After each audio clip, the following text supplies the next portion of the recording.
Welcome to the Dream Journal. From the studios of KSQD in Santa Cruz, the Dream Journal is a weekly show where we explore the power of nighttime dreams through conversations with dream experts and with you. We are not alone. Water over stone, even if you're fine. The words of Carl Jung, who looks outside dreams, who looks inside awakens. Today's music is called Swellotron.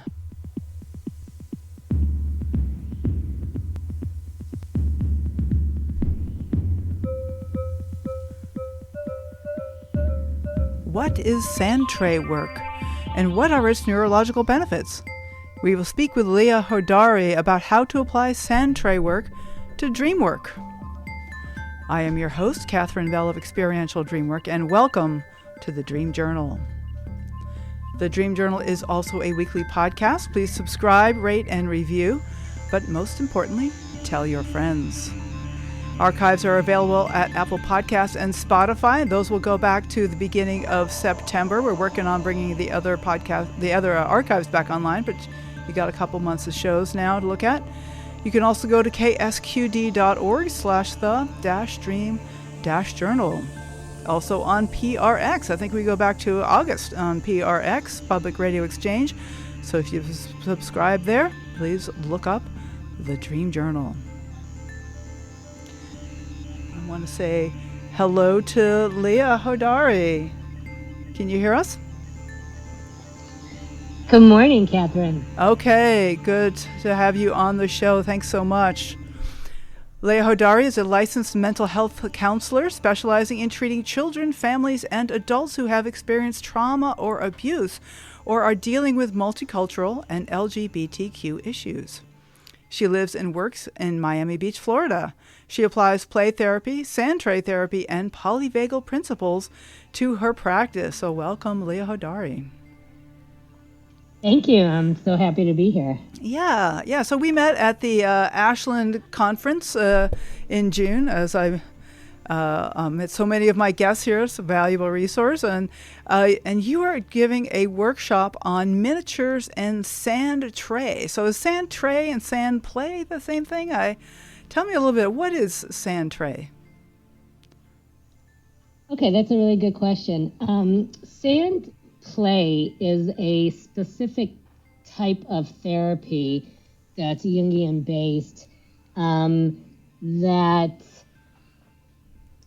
is similar in that we types of tools being the sandbox and the miniatures, but sand tray therapy reaches across multiple therapeutic modalities, and there's more directiveness involved in it. We can ask questions. We talk about what's going on at the moment for the client, whereas in say the analysis is done afterwards, where the therapist doesn't engage in the process itself. Okay, so now that's clear. So, well, I think I get some of the sense of the difference of it. But let's back up a little and go for an even bigger overview. Is that these involve miniatures, right? They involve working with the subconscious on the physical level, but by manipulating miniatures in a kind of a sandbox situation. Is that the way to say that? Yeah, that's one way to say it. Sure, why not? So if you walked into my office, you would see shelves full of miniatures. Miniatures. By miniatures, we mean miniatures of anything and everything that we see, and fantasy world as well. So nature, animals, unicorns, houses, you name it, we have it in miniature form. Okay, and these are all like a couple inches, really miniature small, right? Yes, exactly. Probably 3 inches. And then we have a tray of sand. In sand play therapy, the Jungian, it's a specific size. But in sand tray, we can use any size that works for us, as well as any shape. I've seen round sand trays, hexagons, whatever they all have their own advantages and disadvantages. The bottom of it is painted blue, as are the sides inside, to give the illusion of either, because you can manipulate the sand. So you can manipulate the sand and show blue at the bottom to represent water per se. And the blue around the edges gives the illusion of sky against I see. the earth. Okay. So always So blue is definitely a theme in sand tray therapy with the tray. We have different kinds of sands for different preferences, but basically it's covered in about 3 inches of sand or so. So the entire tray is filled with sand, and then it's really one is just the manipulation of the sand itself. We know that just touching the sand actually activates your ventral vagal system and is a calming effect. But then the placing of the miniatures is where the processing happens. Yeah, maybe can you give a little bit of an example? Like what does that mean, processing? So I want to talk a little bit about that now. Sure. So our goal, I'm coming from a therapeutic lens, right? I'm a therapist. So my goal is to heal the clients. In dreamwork, we may take a different approach, but let me just start with the therapeutic approach. Sure. So, because I'm better at explaining that since I do that. This is such a challenge for me to be talking about sand play without having visual, right? It's a visual thing. So this is, it's quite challenging. We're all using our imagination, that's for sure. Exactly. It's like, wait, what? So it's so our goal is to our goal in therapy is to provide reparative answers, but also to integrate, to process and integrate our experiences and our feelings. And the beautiful thing about sand tray therapy is that it helps us through bilateral stimulation. So it's engaging both hemispheres of the brain, because that's what integration is. Integration means the workings of the brain together, in harmony, processing. That's not my best explanation. And so when we have trauma, when we have traumatic experiences, parts of us can be cut off from others. And our trauma tends to live in our right hemisphere. Oh, interesting. Right? Okay. Where our feelings and our emotional parts also tend to live for the most part. Okay. So when we use sand tray therapy, we're manipulating both hemispheres together, which enables us to integrate the experiences and get to a healing place with them. Right, and so by integrating those hemispheres, then because that right hemisphere is also pretty nonverbal, is that right? The feeling and emotion and the trauma are all there, but there's not a lot of the verbal communication there. Right. We experience things we remember in images, we dream in images, right? So the nonverbals, the trauma, the feelings, with the sand tray, we can use the miniatures and the metaphors to give language to the parts of us that don't have the verbals. Exactly. Right. So it acts us that we don't even know are there. And that's what happened to me, and how I fell in love with it was, I saw it at first and I was very skeptical, just like a lot of people at the conference were when they first saw it. They were like, oh, what are all these toys? And ha, ha, ha, right? And everybody was laughing. And then after the workshop, everybody, I got so much feedback about how powerful it was and how therapeutic it was for them, and how much they were engaged with it and what they got out of it. Because it does access that right hemisphere and it helps us put words to those feelings and emotions and experiences that don't necessarily have them. That's why it works really well with children, because children don't connect their feelings to their language like adults do. So this is a way to help them use, to let us know how they're feeling, what's going on for them, without having to say, what's going on? Tell me how you're feeling. What's happening? What happened? Okay. And so it comes out naturally. We naturally want to heal. So our just the selection of the pieces, where we place them, how many pieces we use, it's a whole, it's really reaching our unconscious in that way. And then as it goes on, we start to, we start to move the pieces around. You can see the process actually happening. It's quite an honor to witness someone building one of these worlds. We call them worlds, Okay. What's built into the tray, because you can see the inner workings of your client. And, it can start off a certain way, very chaotic per se.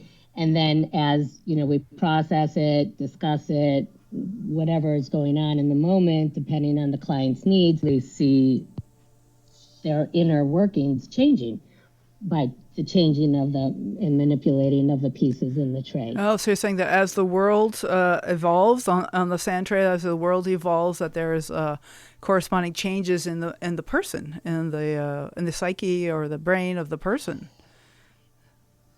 Absolutely. There's new perceptions, there's different new awakenings, there's new awareness. Yeah, and that's one of our goals, right? Greater self-awareness. So, yeah, it's remarkable in what we experience and what we see. Okay. I wonder, do you have, I guess, I talk about examples. Well, I actually have had sand, I don't honestly know if it was sand tray or sand play, but it was an opportunity to play with a sand system. And it had those characteristics with the blue on the bottom and the sand. And it was sort of a demonstration that I was undergoing. But I wonder if you want to talk a little bit about an example, maybe from yourself or from one of the people you worked with, of like what kind of guidance. I mean, I guess maybe that's kind of the next question. Is like you mentioned that one of the differences is that in what you do, the sand tray, that you can have a certain amount of guidance in asking questions. Is this maybe the time to bring in some of those questions? Sure. So that's a great question, because it really depends on the client's needs, right? Some people will come in and just be like, I know what I need, right? Yeah. And they'll just go at it, and they know exactly what they need to build in order to work through in their own selves. Or they'll come in and say, I want to finish what I started last week. I know how I want it to go. And, so there's that. For people who are stuck, who don't have connection to themselves, who don't know how they're feeling, we can give directives, show me your best day ever, in terms of dreams, show me your dream, right? Okay. Show me how would you, show me how you wanted that dream to end.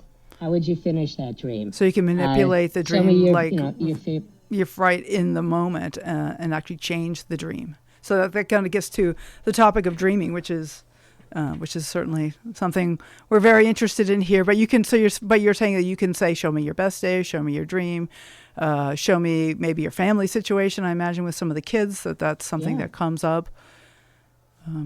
It seems like there's like a lot of possibilities.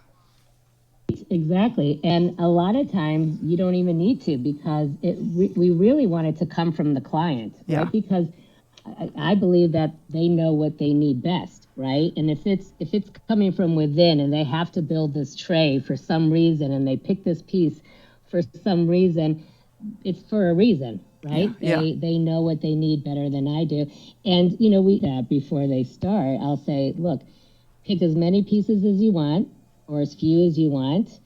Even if you don't know why you want it, pick it, right? If it's calling you, it's calling you for a reason. So there's a lot of unconscious work that's happening in sand play. And what's so beautiful is that it's easy and it's fun. And it works similar in a way to EMDR therapy, if you're familiar with that, which is also bilateral stimulation, But personally, I found EMDR to be a little, it possibly could be re-traumatizing. I found it a little strange. This is where the eyes go back I and forth, right? Is that what the... Yes, Yeah. exactly. Okay. Yeah, yeah. And which is also working with that bilateral stimulation, taking things from our right hemisphere and bringing it over to our left so that we can think about it, make decisions about it, problem solve it, put cognition to it and integrate it. But with sand play, it's fun. I've never had anybody not love it. I've never had anybody not want to do it, not find it incredibly helpful. And another thing that I love about it is that you leave with a 3D image.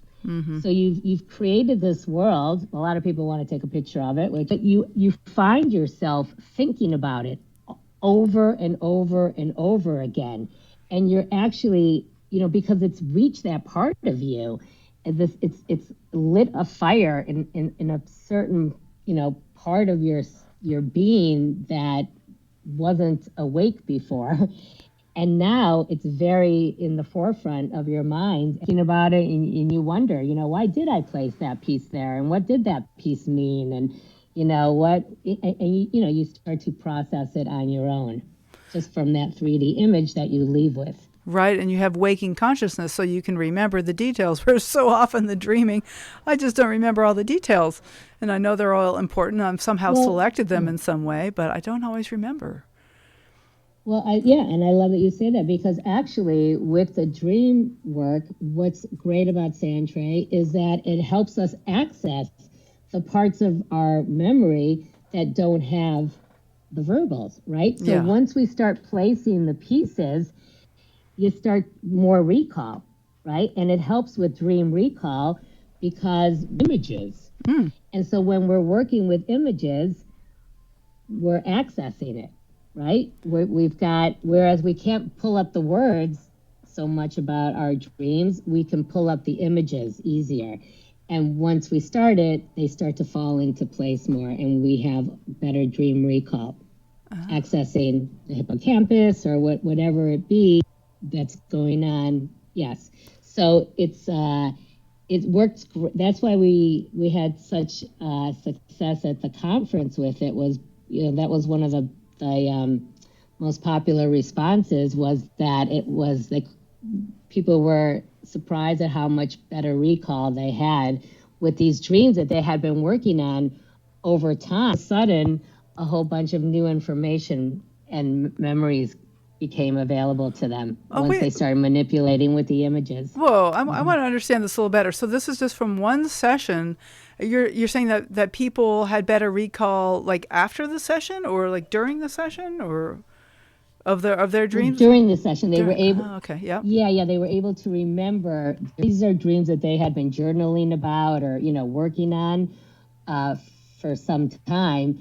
And by manipulating the miniatures, by picking, by using, by seeing them, right, actually looking at their dream visually, right, in the tray, they started to recall even more.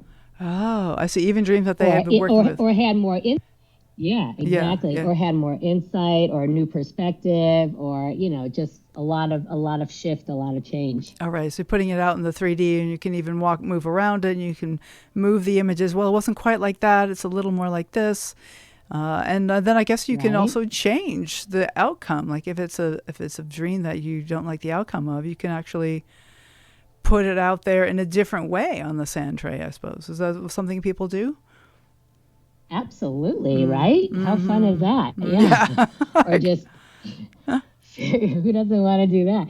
Or finish it the way that you'd like to. And also, I would, during the dream conference, we would, people were very engaged at the time, asking questions about what was going on. They were very engaged. We did it in groups of two, couples. One person would build the tray and the other would ask some questions to help process. So I tried to ask some questions, but it was hard to get my to get my 2 cents into it. But some of the questions would be just like, how did you feel building the tray? How did you feel in the dream, or how did you feel building the tray? How would you like to finish it? What did this piece mean to you? What's going on over here? Just things. What would this character say? What these characters? So these, we're trained to look for patterns and themes, but also to open-ended questions where we can help the client go a little deeper and access deeper memories. We're not labeling the miniatures either. Let me just say that. So I wouldn't say, what's this over here, or this vampire, because it's metaphors, right? We're working with metaphors. So the owl can represent whatever it represents to the client. It's not necessarily an owl. It could be a villain, or it could be a father figure. What do I know? I don't know anything, right? It's all about their perception. So we're very careful not to and to look for patterns and themes, but it's all working with metaphors, and metaphors are so powerful. Yeah. And we, especially with dream work.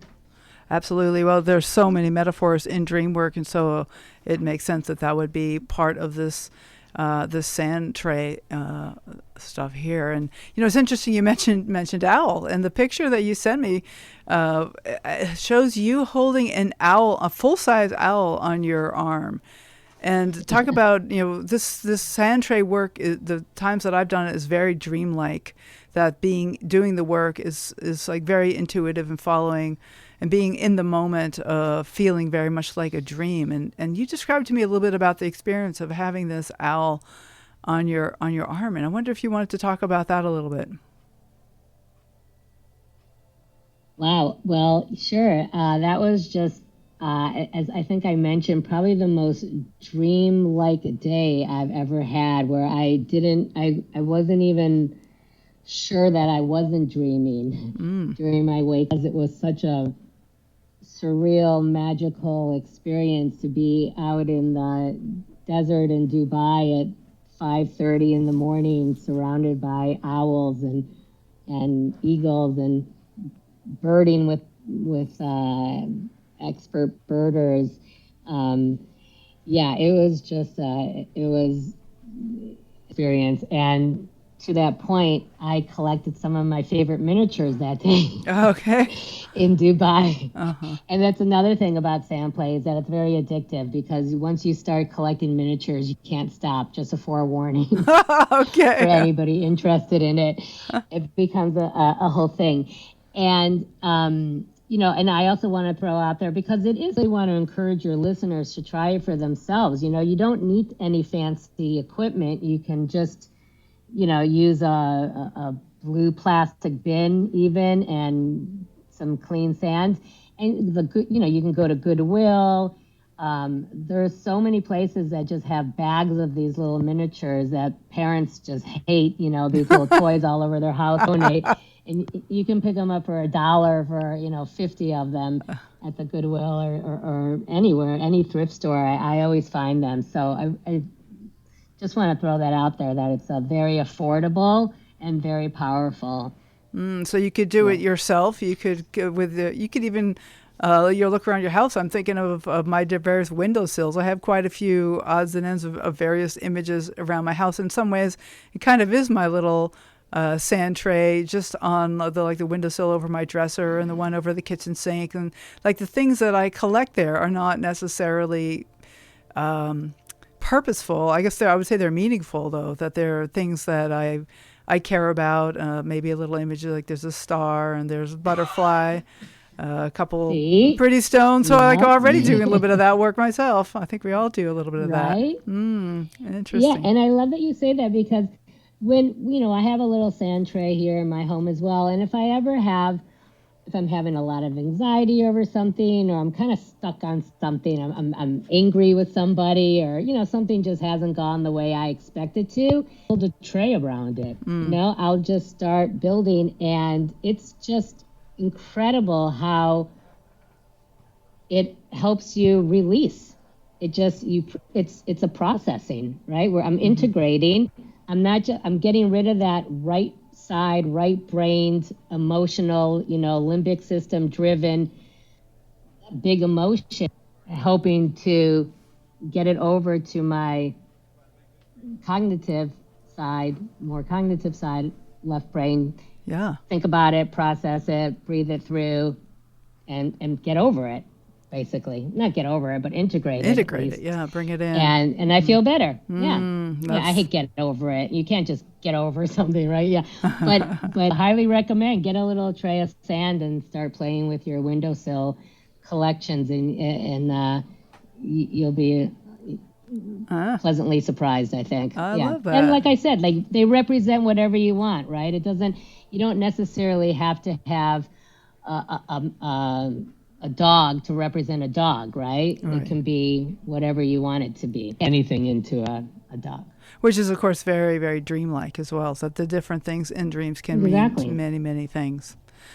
So, Leah, this is Leah Hodari. Thanks so much for the conversation. We're going to take a short break, and after we get back, we're going to get more personal. Rick has a song that he's going to play for us during the break. Mood Science has a new song.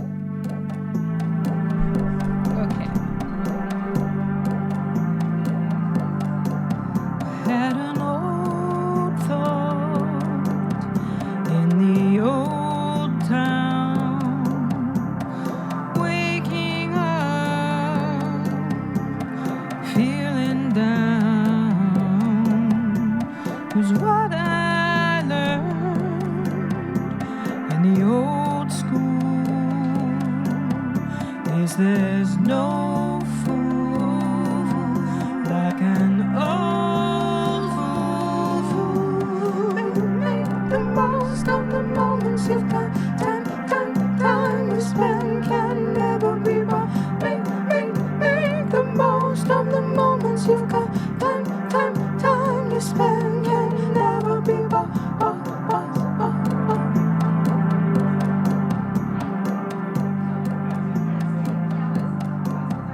On the high street in a low mood, walking slow with an attitude, is what I knew, what I'd spurned, what I'd never learned as the fire burned. Make the most of the moments you got. Time you spend can never be bought. Make the most of the moments you got. Time you spend can never be bought.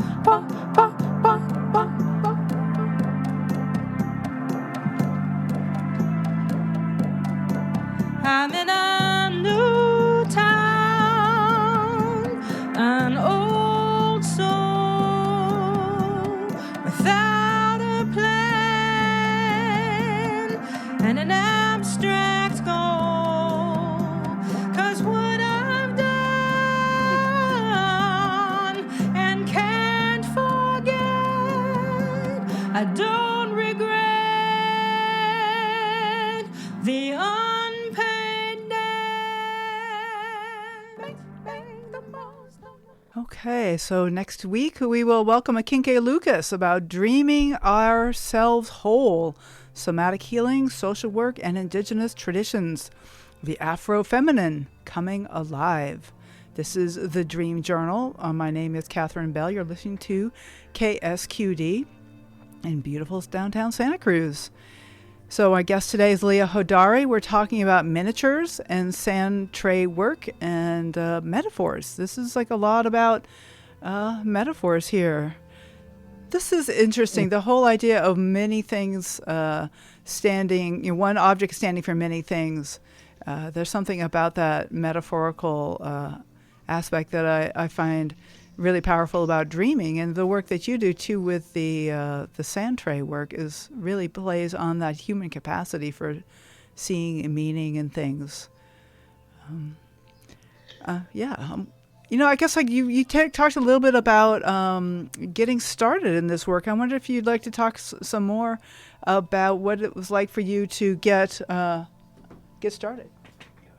Sure. Well, so I studied to become a play therapist, and a lot of play therapists use sandtray just because it does work so well with children. Right. And like the first time I saw it, I just shrugged it off, and I was very skeptical. I had no idea, and I just thought, what could this possibly do? Well, so were you already right? studying to be a therapist at that point, or was this before you got into therapy, even? Yeah, I had just started on my journey Okay. to become a therapist, and I was specifically studying play therapy, which is a kind of therapy we use with children 12 and under specifically. And I took a course on sandtray, and like I said, I was really skeptical. We did a tray. I think we only used maybe 5 pieces. We were told to pick 5 miniatures, and I just picked whatever Right. I thought, not really thinking, just sort of picked something that I grabbed. And my partner asked me a question. I just put them in the sand. I wasn't really, didn't really know what I was doing. I asked me a question about one of the pieces that I had picked, which was my a figure that reminded me of my father. And he just said something simple like, "Why did you pick your father?" And boy, that was like getting hit by a freight train. I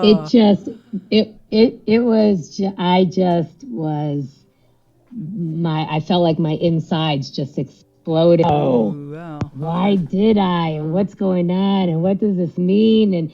And it just woke me up in a way that I don't know how to really explain. It just made me realize how much I didn't know and how much was below my surface that I wasn't even really aware of. And from there, just hooked. And I just wanted to do another tray and another tray, and I wanted to share it with other people and have them experience what I had experienced. And I have, honestly, I still think about that tray to this day. I mean, it's been decades, and I still remember what it was like at that moment. And I see the tray. I know what was in about it. A lot. It's still there. And that's how powerful it is, right? Because you do have this image with you. And yeah, it just opened up a whole new world for me. And I've been talking about it, working with it, spreading its goodness as much as I can, because it's just so powerful and so easy and so fun and so enlightening.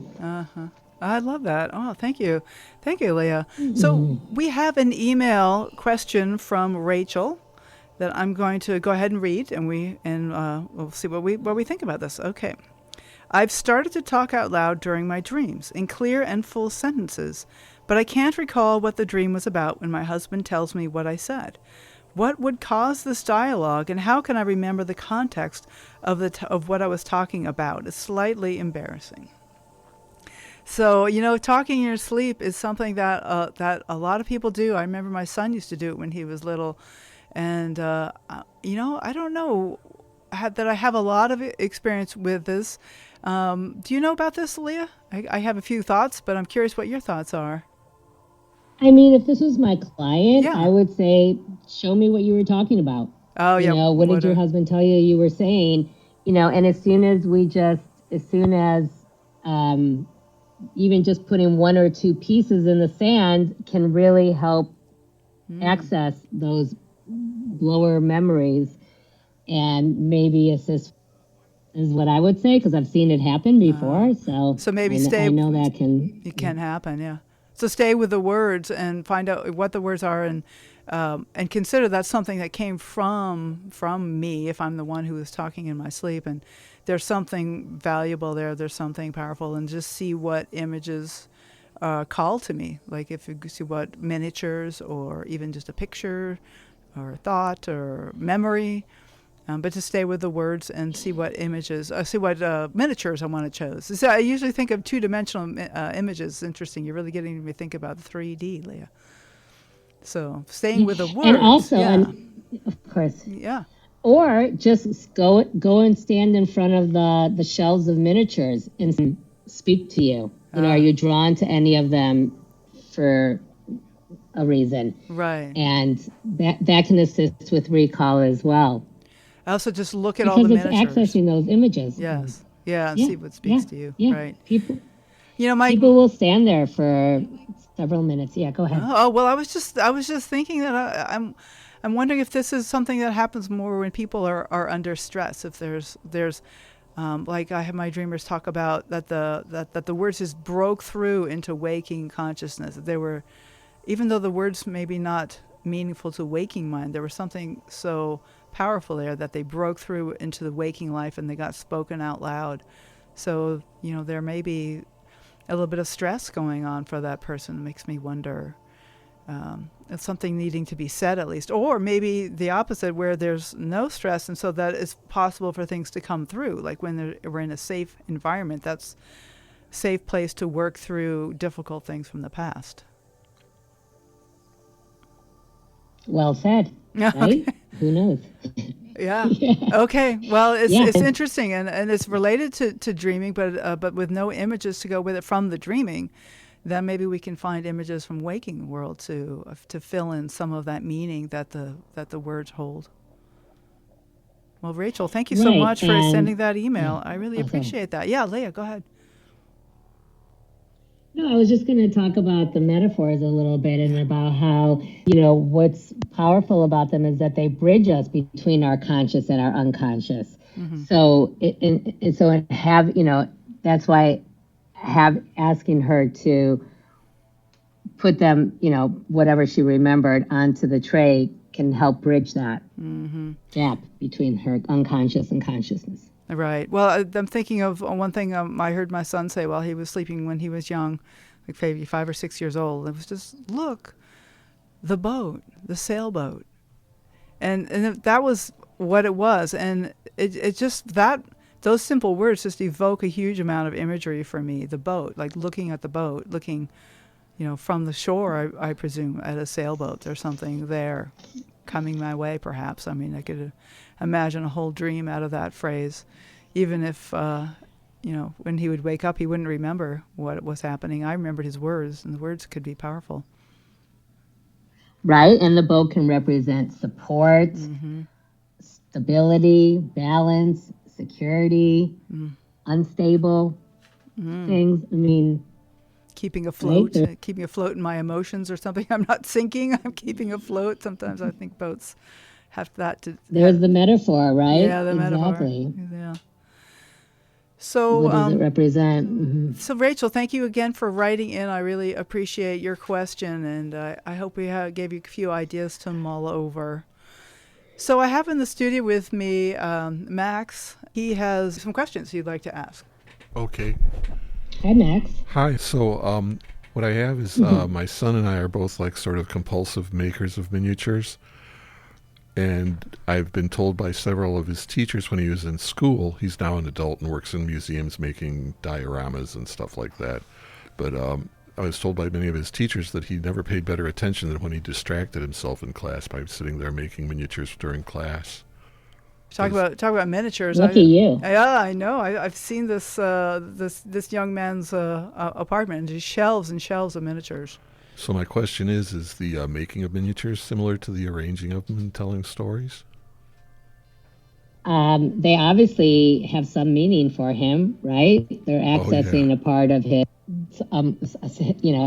it's either activating, his central vagal system, right? It's calming for him. It's regulating for him. Yeah, I love that. I have friends who are very involved in creating miniatures as well. And they talk about how they get lost in it and hours will go by and they don't even, they're just unaware because they're so involved in the making of the miniature, which is almost dreamlike, right? Yeah, it is. Where they're in there in that place themselves? Yeah, that's a hard question to answer. But I love that specifically. it involves the I've hands. never made one. Well, not yet. Maybe, you Right? will. Maybe you'll And see a little bit of value in that, not just buying them, but making some. yeah, Carl Jung said that, right? What the mind can heal, the hands can, or Oh, something like I that. love that quote. Something to that effect of quote. Yeah, it's not quite accurate, but along those lines. And yeah, and also, the manipulation of it with the hands, Yeah. And so just calming. the accessing, Yeah. calming, right? And Yeah, that- just go ahead. Sorry. Oh, and it seemed to tie together with his memory because the English teacher after English teacher would tell me that he had perfect recall of like what was said in class if he was distracting himself. Ironically, the distraction actually gave him better recall. Yeah, I think it was somehow tied to the object. Well, but this makes total sense, and this is why when I'm queen of the world, schools will look a lot different because the child can only learn when they're regulated. Schools get it wrong so much because we have so many dysregulated students right now, right? Anxious, worried, angry, frustrated, tired, hungry, whatever it is, they're in a dysregulated state. We can't learn when we're dysregulated. So your son's act of regulating himself through the manipulation, because with his hands, activating his ventral vagal nerve, the calming part of his limbic system, made him be able to learn, right? And so when we're trying to get children to just sit and listen and pay attention and they're dysregulated, and then we get angry with them because they're not learning and their grades are failing, manipulating. I have found, that's why fidget toys are so good, right? Because it's activating that part of our system that helps us regulate our emotions so that we can get in that zone where we can learn. We can't learn when we're dysregulated. You can't learn when you're stressed out, right? You can't learn a whole bunch of new material when you're angry at your best friend or whatever. Finding what helps our children regulate during school will increase their academic performance. Absolutely, because we can only learn and remember when we're regulated. Absolutely. Yep. Does that make sense? Yeah, we can It only does. learn. I'm going on a tangent Yep. here because I work in school, so I got this whole thing. But This I is see it good. every day. I want you to be queen Yeah, of the and- world. I want you to be queen of the world. Yeah. Please help us fix our schools. I would love to. That's that's what I feel like that's my main goal. Well, I see it every day because I work at a middle school right now, and the kids will come in all stressed out. The teachers were yelling at them, whatever. They'll come in and they'll start manipulating with the sand. They'll start building. I have other fidget toys and what have you in my office, slinkies, to activate their other parts of their system. But they are completely different people when they leave the office. They're back into their green zone. I get them so that they can go back. Okay, now you can go back to class and learn. Related. And, something that I teach them is, to pay attention to their nervous system states and when they're dysregulated and what helps them get back to being regulated so that they can learn. Absolutely. Yeah, but our schools are failing our kids in that sense. And that, I know there's this whole push for emotional learning now, and it's I feel like they're making it more complicated, but that's a whole nother tangent. But basically, our kids need to be regulated if we want them to learn. Right. It's a good point. And Max, thank you so much for bringing in that question. Yep. And Max, that's why kids are now starting to sit on yoga balls during school. It's the same idea, right? They're kind of moving around a little bit. They're connecting their brain body, sit still and just use your brain, right? We have to be whole. Our brain has to be connected to our body. We have to be regulated.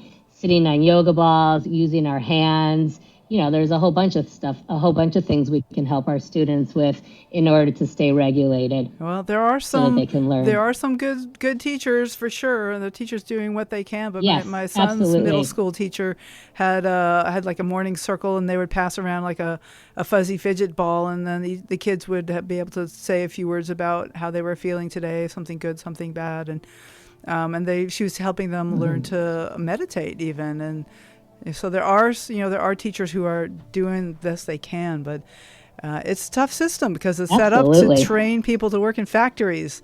That's sort of the goal of the American system. Yes.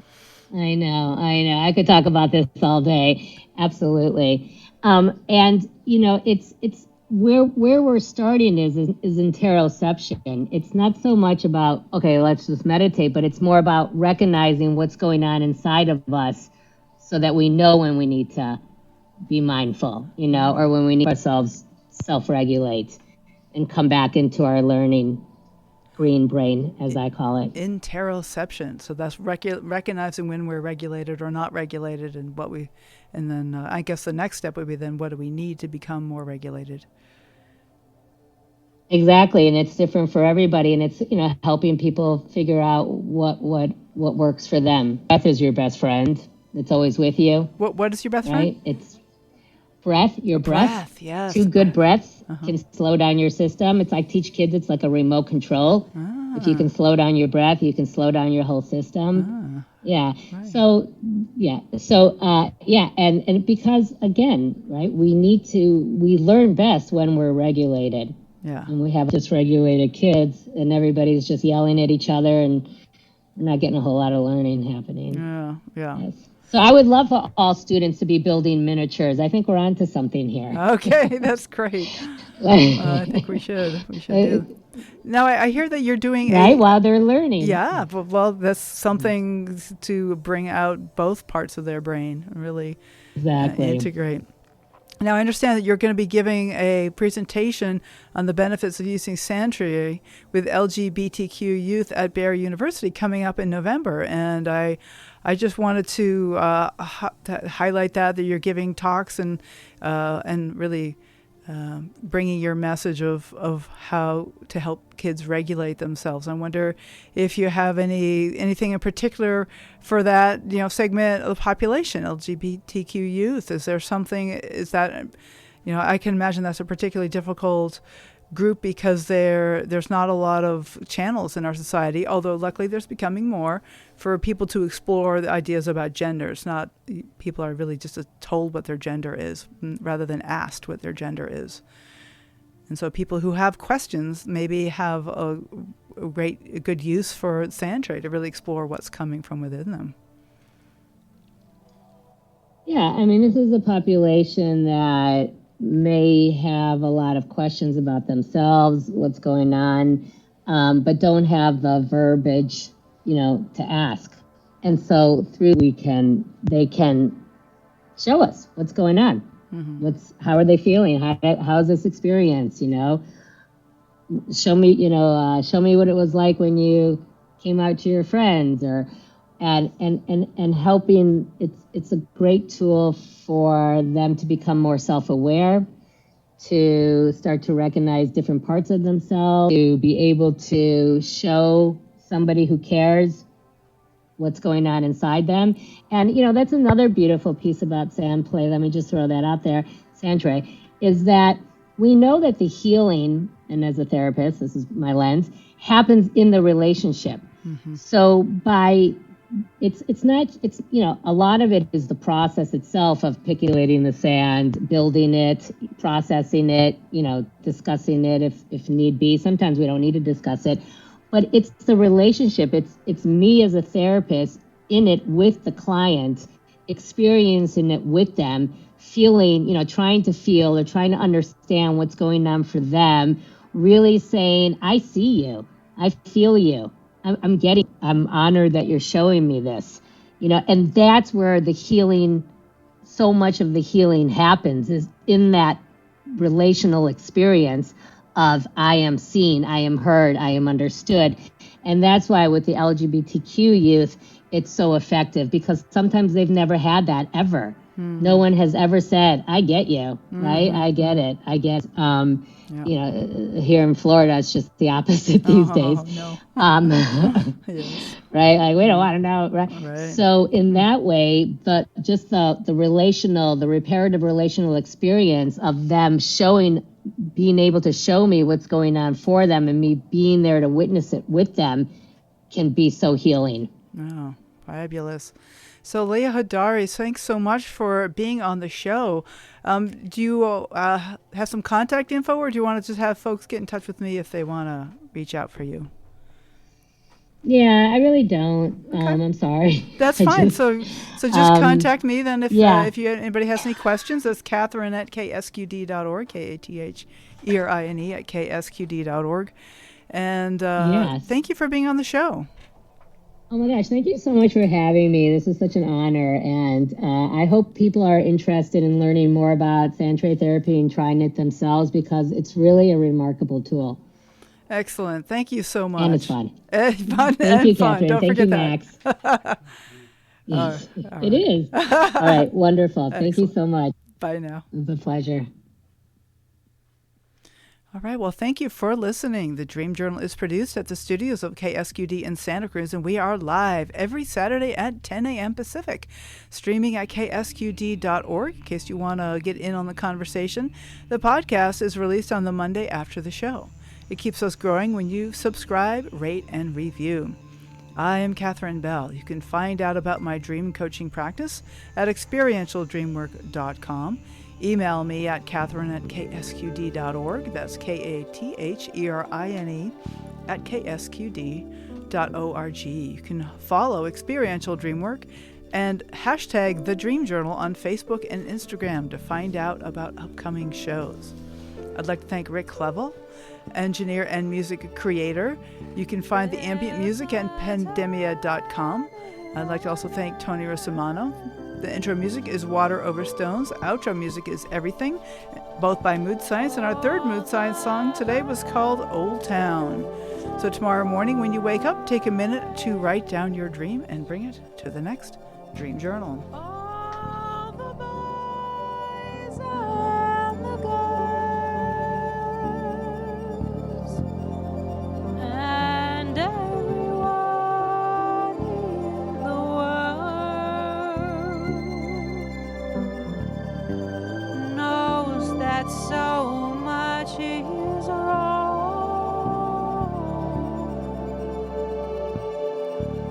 but much more is right.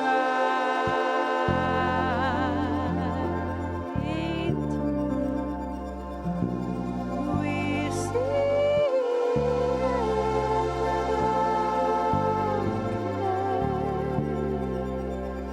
darkness by shine.